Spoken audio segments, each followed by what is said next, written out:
So you really think my sister is better than me? I whispered, my voice steady, even though my entire world was being rearranged by two people who claimed to love me. My mother stood tall, her arms crossed with the confidence of someone who believed she had every right to shape my future. And Daniel, my boyfriend, stood there quietly, letting her decide for him. But I didn't scream. I didn't beg. I just looked at them, memorizing the betrayal I would rise from. The house smelled of jasmine that evening, but to me, it felt like the scent of something burning. A soft glow from the living room lamps wrapped the place in warmth, but inside me, something cold and sharp was forming, a realization that would change everything. My mother's voice came clear through the corridor. She's stronger. She's better for you. She'll give you the life you need. Each word hit with precision, as if she had practiced them. As if she had waited for this moment. As if she had been planning my heartbreak long before I heard it. I expected Daniel to argue, to defend us, to defend me, to at least question what was being said. But he didn't. His silence was the loudest betrayal in the room. I stepped back, letting the half-open door settle into place. The sound was soft, but the message it carried inside me was deafening. I wasn't losing them, they were showing me who they truly were. I walked to my room calmly, even though calmness shouldn't have been possible. The suitcase at the corner was half-packed for a weekend trip, but suddenly it felt symbolic, like the universe had already prepared me to leave. As I folded clothes, I realized something important. I had spent years trying to be the perfect daughter. Trying to be the perfect girlfriend. Trying to be someone worth choosing. Yet here I was, disqualified without a warning. I zipped the bag, the sound strangely satisfying. A sound of closure. A sound of freedom. My mother's footsteps approached the door, but she didn't knock. She never did. You'll understand someday, she said from the hallway. I'm doing what's best for you. Best for me, or best for your image of me? I didn't say it out loud. I didn't need to. That night, I walked out of the house quietly, no dramatic exit, no shouting match, no tears. Just a woman with a suitcase and a newly awakened fire inside her chest. I took a train to another city the next morning. Found work, found friends, found ambition. Every day, I built a version of myself no one had ever bothered to see. Years passed, and the fragile girl they dismissed became the woman people respected, admired, even feared. They had pushed me out thinking I'd break. Instead, I rebuilt myself into someone they would never be able to predict, someone whose presence alone would make their faces turn pale. And this was only the beginning. Before we continue, thank you for being here. If you believe loyalty should matter more than comparison, please consider subscribing. It's free, and it helps us reach more women who need these stories. Life in the new city unfolded slowly, like a dawn that refused to rush. I spent the first few weeks learning how to exist without anyone else's expectations pressing against my back. Every morning, I walked to a small cafe near my apartment, ordered the cheapest coffee on the menu, and sat by the window watching strangers move through their lives with quiet rhythm. There was something healing in observing people who didn't know me, who didn't judge me, who didn't measure my worth against my sister's shadow. In their anonymity, I found room to rebuild myself piece by fragile piece. At my first job interview, I expected to feel small, but something surprising happened.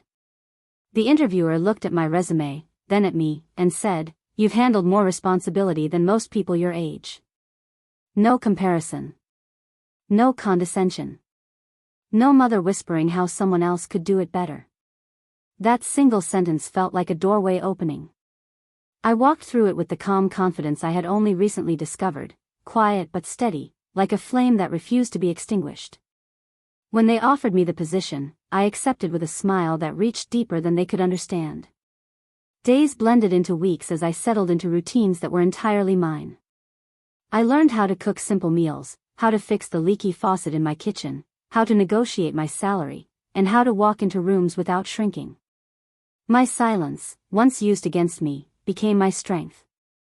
I listened more, observed more, understood more. People trusted me quickly, drawn to the steadiness I carried. What they didn't know was that this steadiness had been forged in the fires of betrayal. I was not becoming someone new, I was returning to the person I had always been beneath the weight of expectations. One evening, as I walked home from work, I passed a shop window and caught my reflection.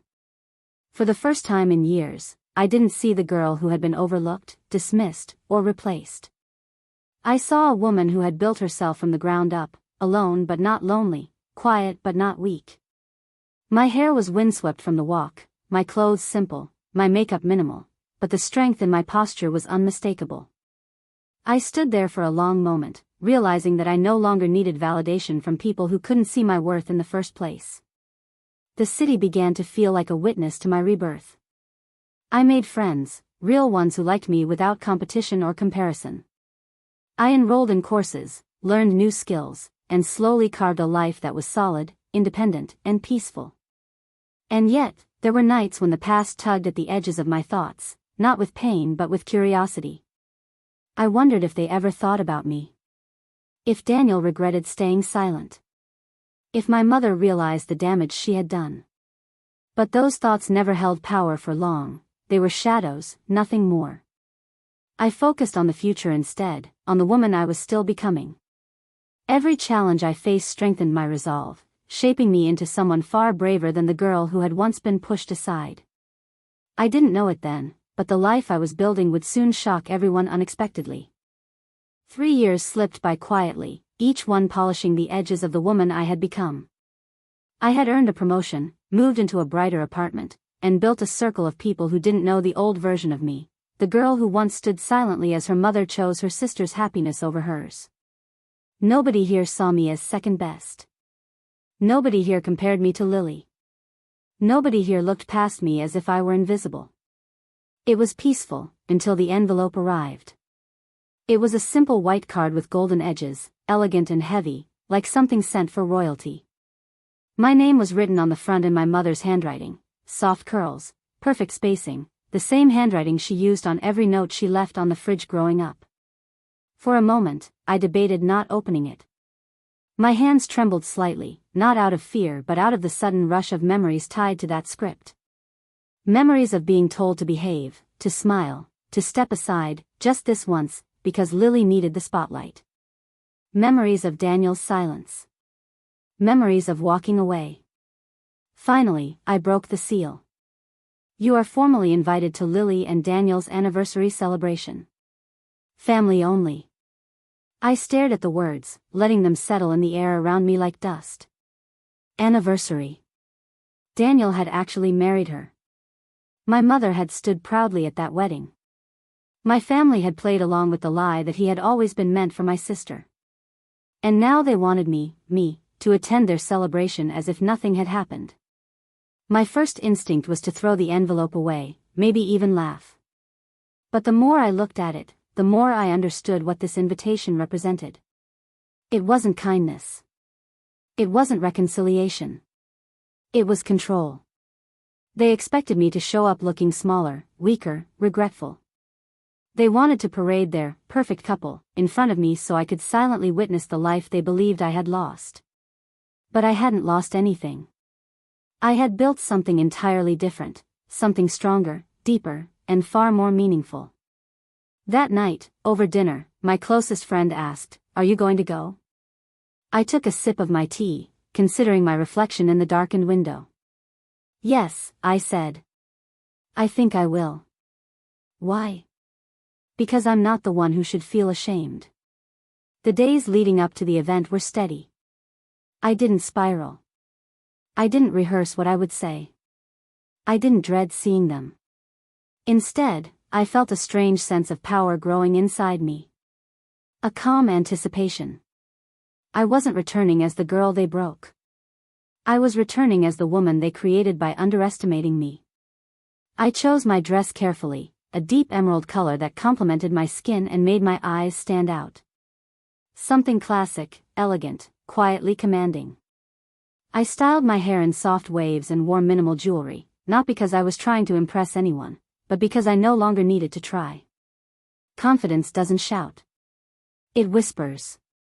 When the night finally arrived, I stepped into the venue with the soft click of heels and a posture that spoke louder than any introduction. Heads turned, not because I demanded attention, but because strength has a presence that fills a room before you even speak. And as I walked deeper into the glow of chandeliers and murmured conversations, I knew one thing with absolute certainty: this was not their moment. It was mine. The venue was a grand garden hall draped in warm lights, soft music floating through the air, and tables decorated with white roses, Lily's favorite. Guests mingled with champagne glasses in hand, laughter rising in elegant waves. Everything looked perfect, polished, curated, like a scene straight out of a fairy tale. But fairy tales look different when you already know how the story ends. My heels clicked softly against the marble floor as I entered, and I felt dozens of eyes turn my way. First, curiosity. Then surprise. Then disbelief, because the girl who left with a suitcase years ago was not the same woman who walked into that room now. I carried myself differently. Not arrogantly, confidently. Calmly. Quietly. And that quietness unsettled people more than anything. My mother was the first to notice me. Her smile froze, lips parting slightly as if her brain needed time to process what her eyes were seeing. She looked me up and down, trying to find something to criticize, something to diminish, but my presence gave her nothing. Not an inch of insecurity to grip onto. Then Lily turned. Her golden hair glimmered under the lights, curled perfectly around her shoulders. She looked beautiful, she always had. But when her eyes landed on me, something flashed there. Not joy. Not welcome. Panic. Daniel was beside her, laughter still lingering on his lips from the conversation he'd been having. But the moment he saw me, that laughter died like someone had snuffed out a candle. His jaw tightened, his posture stiffened, and he swallowed hard. I gave them a polite smile, nothing more, nothing less, and started toward them with steady steps. Each movement felt precise, measured, controlled, as if the entire hall shifted its attention with every inch I crossed. "Hi," I said softly, as though greeting people I hadn't seen in years didn't require even a flicker of emotion. Lily blinked fast. You came." "I was invited," I replied calmly. My mother forced a laugh, trying to inject warmth into her voice. "Of course she came. She's family." Was I? The thought tasted like old bitterness, but I didn't let it show. Daniel cleared his throat. "You look different." "I grew," I said simply. Life does that when you let it. People around us pretended not to stare, but their eyes kept drifting, curious, confused, hungry for drama. But they wouldn't get that from me. My power wasn't in confrontation. It was in composure. As the evening continued, conversations buzzed, glasses clinked, and music flowed, but their eyes kept darting back to me, as if I were a ghost from a past they hoped would never return. I moved through the party with gentle grace, speaking politely, smiling softly, existing so confidently that it made them uncomfortable. The moment everything shifted came when the host announced, "Please welcome our special guest, her husband." A hush spread through the room. My husband stepped forward. Tall. Composed. Handsome in a sharply tailored suit.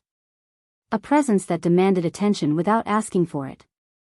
He walked straight to me, slid his arm around my waist like it belonged there, and kissed my temple gently in front of everyone. The room didn't just gasp. It drowned in silence.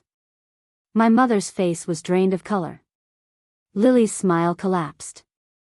Daniel took a step back like the ground under him had tilted. They had expected me to come alone. Small. Regretful. They never expected me to come to love them. Chosen. Respected. Treasured. And it was only then, seeing their expressions crumble, that I realized something profound. I hadn't returned seeking validation. I had returned already complete. Gasps still trembled through the room as my husband's presence settled like a quiet storm. He didn't need to introduce himself, his confidence did it for him. His hand rested gently but firmly on my waist, the kind of touch that said, "She is cherished here." The kind of touch I had never known in my past life. I could feel the shock rolling through the garden hall like a silent wave. Every face told a story: disbelief, confusion, regret, envy.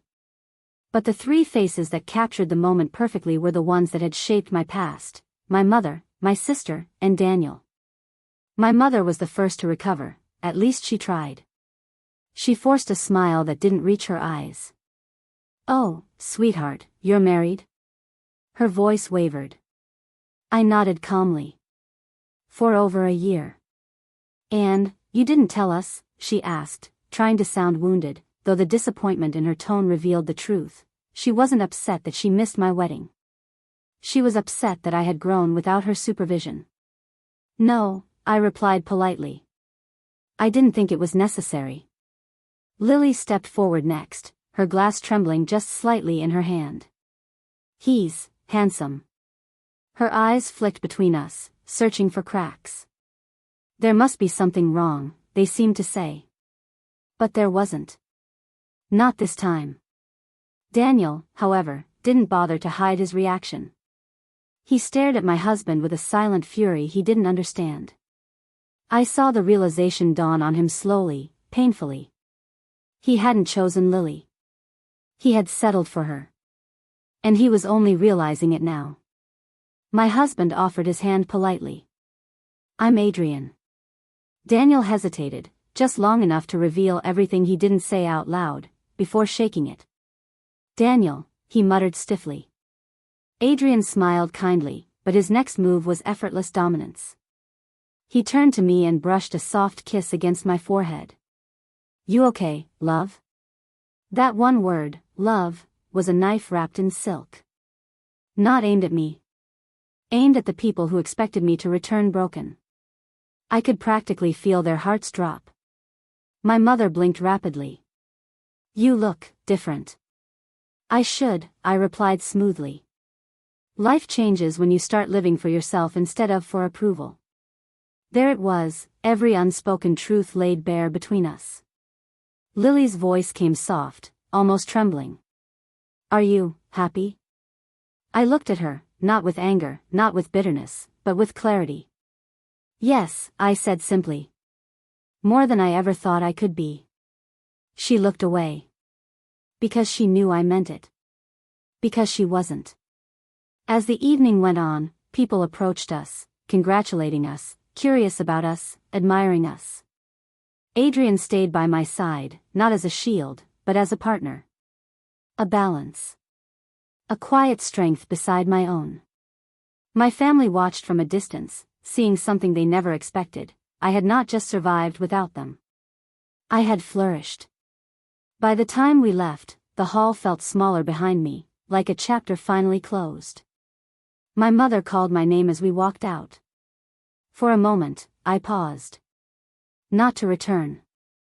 Not to explain. Just to acknowledge the final thread snapping free. "You did well," she whispered, voice shaking. "No," I corrected gently. "I did me." Then I turned and walked into the night, my hand in my husband's, my future expanding ahead of me like an open sky. I wasn't the girl they broke. I was the woman I rebuilt. If this ending gave you goosebumps, hit the like button right now. My favorite moment was when Adrian said, "You okay, love?" and every face in the room fell apart. What was your favorite moment? Tell me in the comments. And don't forget to subscribe for more powerful, emotional stories of women rising stronger than ever.